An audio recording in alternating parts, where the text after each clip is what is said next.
Say, man, my life been a roller coaster this past year. A few ups and a lot of downs. But look, since we family now, I'm going to take y'all through everything that's happened. But I do need two things in return. First, if you haven't already, go ahead and subscribe to the channel. And lastly, I need you to watch to the very end of this video. That way you don't miss anything. So with that being said, let's get into it. Alright, so look, the last time we talked, I had just gotten to that fight with the coach over at EMU. I was officially no longer a part of the team and not allowed back on campus. Now, in the moment, I felt like my reaction was justified, but that 42-hour bus ride from Michigan to Vegas gave me a lot of time to rethink things, and yeah, I definitely overreacted. But look, bro did his thing during his rookie season with the Raiders, so that summer, he went and bought a nice-ass mansion out in Vegas. I mean, this place was huge, and it's so crazy because, we both come from food stamps and government housing. Anyways, when I got there, it was during the regular season, so that meant bro was always on the road traveling to away games. Man, his cars became my cars. His mansion became my mansion. I was literally living like a pro athlete. I honestly don't think bro even cared. This was literally the life we dreamed of as kids, but I think my mom and his agent got in his ear. They painted me out to be some sort of distraction or liability to bro's career, and before I knew it, I was being asked to leave. It was at this moment that I found out that just because you related to somebody, it don't make you family. My own flesh and blood put me out in the cold with just enough money to get a rental. Then Amari sent me some money on Cash App for gas. I was headed back to Michigan. I hid out in her dorm room at EMU because remember I wasn't allowed back on campus. While she was at school, I'd pretty much just be chilling playing Madden. Then when she'd come home, I'd leave and go out searching for a job. Bro, I put in hella applications, but nobody would give me a chance. Well, that was until I got the call back from Chick-fil-A. I started off making $10.75 an hour. They had me on the drive-thru at first, but then I guess you can say I got promoted to working on the line. Man, I was miserable, but I was doing what I had to do because remember, I had a baby on the way. Man, I stayed at Chick-fil-A for a good 4 months. I literally didn't do anything but go to work and then go to the gym. The little bit of money I was making was going towards food for Mari and I, or straight to my shoebox savings. Say, bro, I was proud of myself. In that short amount of time, I stacked up like 7 racks just from going to work every day. But it wouldn't be long until I was back on the road. But this time, I had baby with me. Yeah, she thought it would be a good idea for us to move in with their parents in East Lansing. Man, this would be the start of a new beginning for me. Amari's pops got me a job at this lumber mill he managed over on the south side of town. Man, when I first got there, I was working like 12-hour shifts. And honestly, I didn't really mind it because it wasn't much else to do. But say, I ain't like them forklift drivers. I guess because they had their forklift certifications, they felt like they was better than me or something. But anyways, Mari's parents embraced me like I was one of their own. Now, don't get it twisted. They was still pissed I got their daughter pregnant, but they knew I was a hardworking, good guy and I meant well. But say, it seemed like the closer I grew to my in-laws, the further I grew apart from my real parents. Me and my mom would only talk every so often, and when we did, it always seemed to end in an argument. And then my pops had just got remarried and started a new family, so he acted like he didn't have any time for me and my problems. Alright y'all, so look, we're going to jump ahead a little bit and get into how I ended up here at Michigan State University. I had been working that job every day faithfully and things were going well, but it was about that time I made my way back to the field. It was only about 2 months left until my son was set to be born, and I was more motivated than ever. Mari and I transferred our credits over from EMU to Michigan State, and at that time in my head, I was done with football. I was planning on just getting my degree, getting a job, and taking care of my family. But me and Big Bro were finally back on good terms, and he convinced me to get a game another shot. Man, look, I had did my thing and made a decent name for myself over at EMU, but after the coach there ran my name through the mud, the coaches here were hesitant to give me a scholarship offer. So bruh, I not only had to try out for the team, but I also had to join the team as a walk-on. But luckily Reggie looked out and paid my tuition for the first semester, so I didn't have to take out any student loans. But say, things were different here at MSU. It wasn't no getting no apartment off campus. Nah, they demanded I moved into the dorms. This would be good so I can get out of my in-laws' house, but it kind of sucked that I would be away from Mari and my son. Now, although I was among the top rated overall on the team, bruh, I still started the season off as the 6th string receiver on the depth chart. Man, listen, I had a lot to prove coming into this year, and quite honestly, I still do. But after a crazy journey, man, I was blessed to be able to find myself back on the roster of a D1 college football team.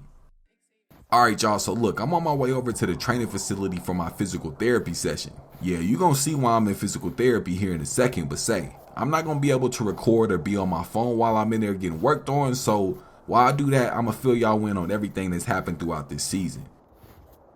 Alright, so look, as y'all know, I came into the season as a 6th-string receiver. So obviously that meant I wouldn't have a chance to see the field very often. As a matter of fact, I didn't play at all our first game versus Western Michigan.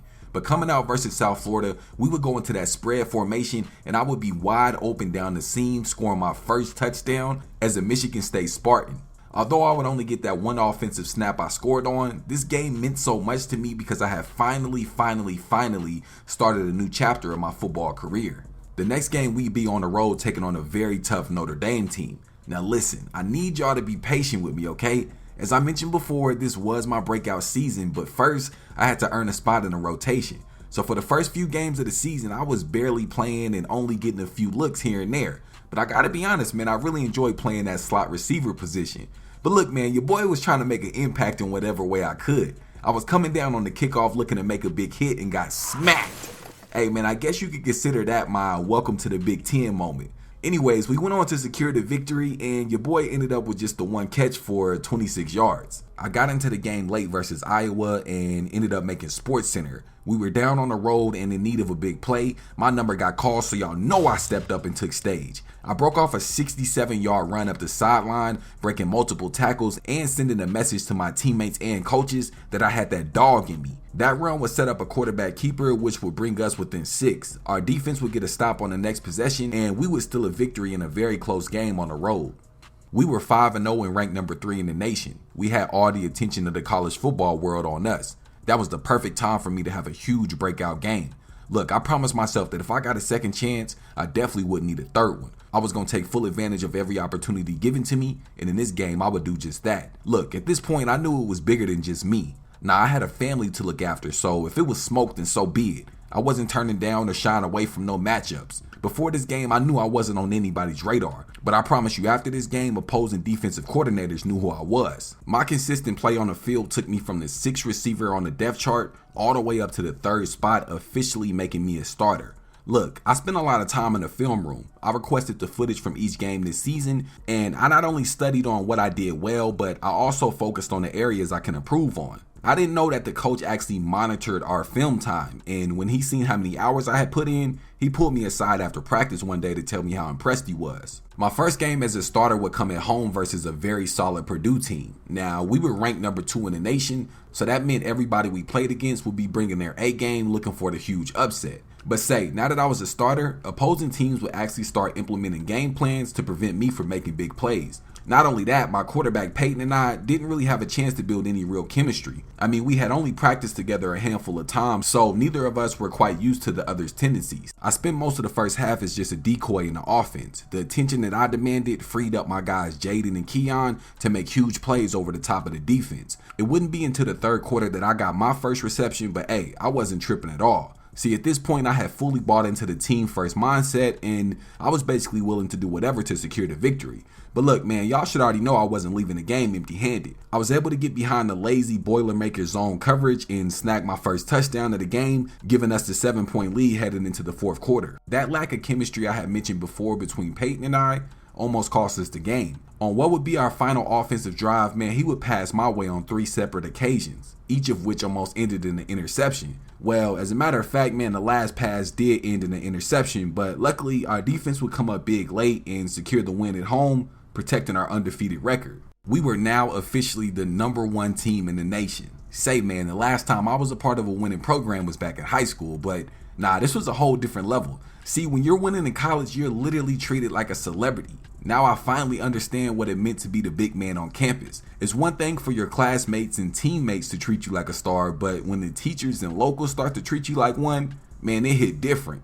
But look, I couldn't afford to get distracted though. I had Mari and my son back at home, so I knew to keep the main thing the main thing. We would go on to win the game on the road at Illinois, but it would be my play that stood out from everyone else's. The team had quite a few injuries, and although we were undefeated, we was exhausted, both mentally and physically. This will result in very sloppy play on both sides of the ball, which then caused us to be in several close games versus teams that, quite frankly, weren't even on our level. But listen, man, on the last play of the game with literally 1 second left, a bit of miscommunication between me and Peyton would result in a touchdown. I put up video game-like numbers that led to me winning Player of the Week for the 3rd time this season. The biggest game of the season was finally upon us. Michigan versus Michigan State. Man, this in-state rivalry always produces fireworks. Not only that, but both of us were ranked inside of the top 10. Plus, it was our first time rocking the neon uniforms, and you know I was feeling good. Listen, man, you look good, you play good. You play good, they pay good. Come on, man, you already know what it is. I had officially taken over the 2nd string slot on the roster, and man, I was giving them boys havoc on the left side of the field.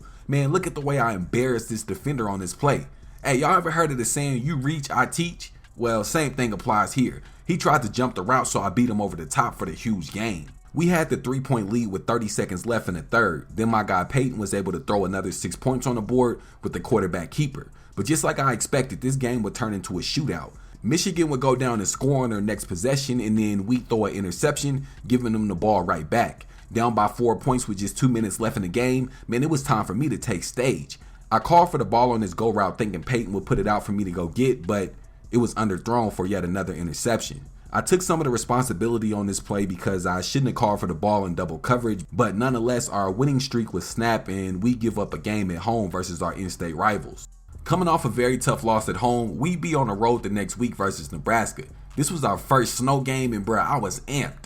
As y'all know, I'm a Cali boy, so the snow was new to me, but to everybody else, it was no big deal. Anyways, after I lost to Michigan, we had dropped down to number 3 in the nation and still very much in playoff contention. If anything, I feel like that loss was a wake-up call to the whole team. Honestly, I feel like it was actually needed so we can get back to the basics and back to doing the things that had us ranked number 1 in the first place. We started to pull away in this game, and I was really having my way with the defense. Peyton and I have finally built up our chemistry, so honestly, bro, we was just going through the motions. But look, I would take a handoff on a sweep play to the right side of the field. I picked up the easy first down and broke a tackle as I was headed out of bounds, but unfortunately, I would go down in excruciating pain as I injured my right shoulder on the play.